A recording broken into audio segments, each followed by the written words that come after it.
मुंडे या संदर्भात तुम्ही ट्विट केलंय, सूचक असं ट्विट केलंय. काय वाटतं येणाऱ्या काळात अशा प्रकारच्या कंत्राटांची बिलं थकल्यामुळे अशा प्रकारचे असं की रोहित आर्याने जे केलं ते अतिशय चुकीचं होतं. ज्या पद्धतीने तो पुढे जात होता ते चुकीचं होतं. पण त्याच्यावरती पाळी का आली ह्याचा विचारही समाजाने करणं खूप गरजेचं आहे. बिल थकल्यामुळे कंटाळलेला माणूस काय लेवलला जातो आहे हे काही शोभणारी गोष्ट नाही. आणि दुसरी गोष्ट, त्याला 3 फुटावरनं गोळी मारण्यात आली. आरामात एखाद्या पोलिसांनी 4 पोलीस जर त्याच्या अंगावर गेले असते तर त्याला पकडूही शकले असते. ही शोकांतिक आहे की एखाद्या कंत्राटदाराला पैसे न मिळाल्यामुळे पाऊल उचलावं लागतं आणि अखेरीस त्याचा पोलीस चकमक, आता त्याच्या हातात काय हत्यार होतं, त्याच्याकडे काय बॉम्ब होता का काय, त्याच्याकडे काय होतं याच्याबद्दलची कुठलीही स्पष्टता झालेली नाही.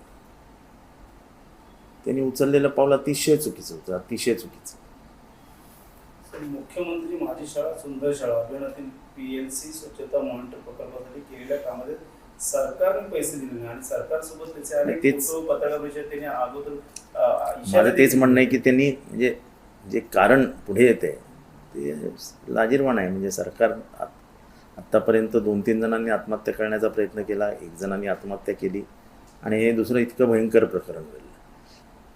म्हणजे पैसे मिळत नसल्यामुळे कंत्राटदार ज्या लेवलला जात आहेत ते धोकादायक.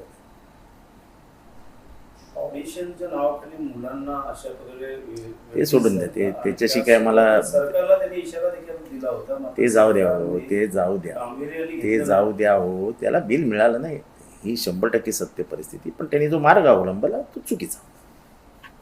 पण असे अनेक लोक आहेत जे महाराष्ट्रात अनेक जणांची बिलं थकली आहेत. जवळजवळ 90-1 लाख कोटी रुपयांची बिलं थकलेली आहेत.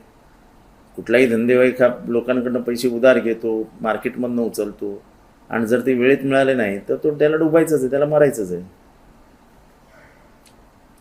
सरकारची अशी कामं करत असताना सरकारने यापुढे कुठेतरी बिलं काढणं योग्य, त्यांची ताबडतोब काढणं गरजेचे आहे. मात्र 2 धनादेश काढण्यात आलं होतं असं दीपक केसरकर. ते सगळ्या गोष्टी सोडून द्यावं. त्यांनी कोणाची नावं घेतली आहेत ती महत्त्वाची आहेत, त्याच्याशी त्याचे कॉल रेकॉर्ड तपासणं महत्त्वाचं आहे, तो कोणाशी बोलत होता ते तपासणं महत्त्वाचं आहे.